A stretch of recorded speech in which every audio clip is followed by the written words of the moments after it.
اور حضور صلی اللہ علیہ وسلم کے پاس سیدھا مسجد نبی پہنچا اور دیکھا کہ نبی صلی اللہ علیہ وسلم کا چہرہ جو ہے نا وہ خوشی سے دمک رہا تھا. وہ کہتے ہیں میں نے سلام کیا تو آپ صلی اللہ علیہ وسلم نے مجھے فرمایا کہ تجھے مبارک ہو، یہ تیرا دن تیری زندگی میں سب سے بہتر دن ہے. تو وہ کہتے ہیں یا رسول اللہ صلی اللہ علیہ وسلم یہ معافی آپ کی طرف سے ہے یا اللہ کی طرف سے؟ تو اللہ کے نبی نے فرمایا کہ اللہ کی طرف سے، چونکہ یہ آیات رات کے وقت آپ صلی اللہ علیہ وسلم کے اوپر آئی تھیں. آپ حضرت ام سلمہ کے گھر میں تھے، یہ آیات نازل ہوئیں تو آپ صلی اللہ علیہ وسلم نے حضرت ام سلمہ کو آیات پڑھ کے بتائی نا، وہی کی. بڑی وہ خوش ہوئی، کہنے لگی میں جا کے بتاؤں حضرت کعب بن مالک کو بتاؤں؟ تو انہوں نے آگے سے کہا کہ نہیں نہیں، آپ اس کو فجر تک مؤخر کرو. اور پھر فجر کی نماز میں آپ صلی اللہ علیہ وسلم نے ان آیات کو جب پڑھا صحابہ کرام کے سامنے تو سارے کے سارے صحابہ کرام اب دوڑنے لگے فاستبقوا الخیرات کے رویے کے حوالے سے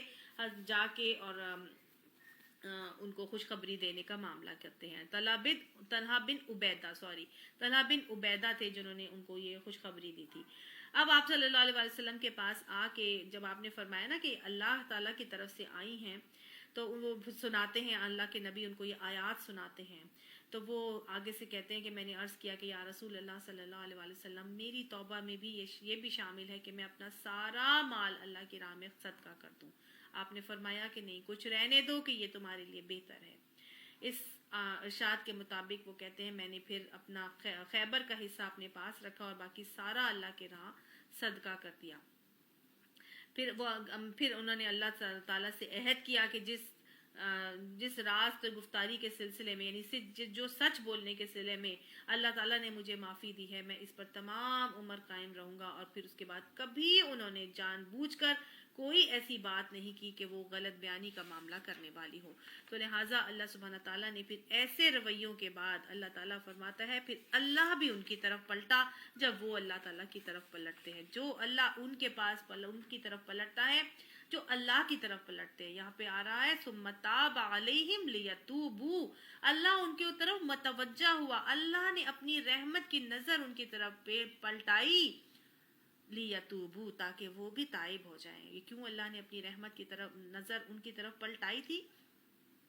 کیونکہ انہوں نے اپنے عمل سے ثابت کیا تھا کہ وہ واقعی اپنے کیے پر پشیمان ہیں، وہ واقعی اپنے غلط عمل کو چھوڑ کے نیکی کی طرف پلٹ رہے تھے. تو اللہ تعالیٰ مزید ان کی طرف پلٹا تاکہ وہ مزید توبہ طائب ہو جائے. اور اللہ تو ہے ہی تواب الرحیم، بخشنے والا، رحم کرنے والا. تو اللہ سبحانہ تعالیٰ اپنے پلٹنے والے کی طرف پلٹنے والا بن جاتا ہے. اللہ بھی تواب ہے اور انسان بھی جب تواب بنتا ہے تو دونوں تواب ہوتے ہیں. ایک اپنے گناہوں کو چھوڑ کے نیکی کی طرف پلٹتا ہے اور اللہ اپنی رحمت کی نظر جو پھیر چکا ہوتا ہے اپنے بندے سے، وہ رحمت کی نظر اس کی طرف پلٹا کے اس کے لیے بخشنے والا، مہربان ہو جاتا ہے. اللہ ہمارے لیے بھی تواب اور رحیم ہو جا. اے لوگوں جو ایمان لائے ہو، اللہ سے ڈرو اور سچے لوگوں کا ساتھ دو، گویا سچ بولنے والوں کا ساتھ دو. یا ایھا الذین آمنوا اتقوا اللہ وکونوا مع الصادقین، سچوں کا ساتھ دو. یہ سچ ہی تو ہے، سچ پر جس کی وجہ سے یہ لوگ بچ گئے تھے. اگر یہ جھوٹ بول کے اپنے آپ کو بچا رہے ہوتے تو اللہ سبحانہ تعالیٰ بھلا ان کی توبہ کو قبول کرتا؟ تو گویا ان کی توبہ کی قبولیت کی سب سے بڑی وجہ کیا تھی؟ ان کا سچ بولنا. سچ ہمیشہ سچ بولتے رہو. سچ نیکی کی طرف لے کر جاتا ہے اور نیکی جنت کی طرف لے کے جاتی ہے. آدمی سچ بولتا رہتا ہے یہاں تک کہ اس کا نام صدیقین میں لکھ لیا جاتا ہے. اور جھوٹ سے بچو کیونکہ جھوٹ گناہ کی طرف لے کر جاتا ہے اور گناہ جہنم کی طرف لے کر جاتا ہے. آدمی جھوٹ بولتا رہتا ہے حتیٰ کہ اس کا نام کاذبین میں لکھ لیا جاتا ہے. آپ صلی اللہ علیہ وسلم نے فرما دیا تھا نا یہ بات. تو لہٰذا اللہ کا حکم بھی ہے کہ اللہ سے ڈرو اور سچوں کا ساتھ دو. سچوں کے ساتھ رہو گے تو انشاءاللہ تم بھی سچے ہو جاؤ گے. وہ کیسے تھے نا، وہ سچ بولتے بھی تھے اور سچوں کا ساتھ بھی دیتے تھے. اور سچوں کا ساتھ دینے سے ہی یا سچ بولنے والوں کے ساتھ رہنے سے ہی جو ہے وہ بیسیکلی انسان سچائی کے راستے پر چلتا ہے اور سچائی کے راستے پر چلنا بھی پھر اس کے لیے آسان ہو جاتا ہے.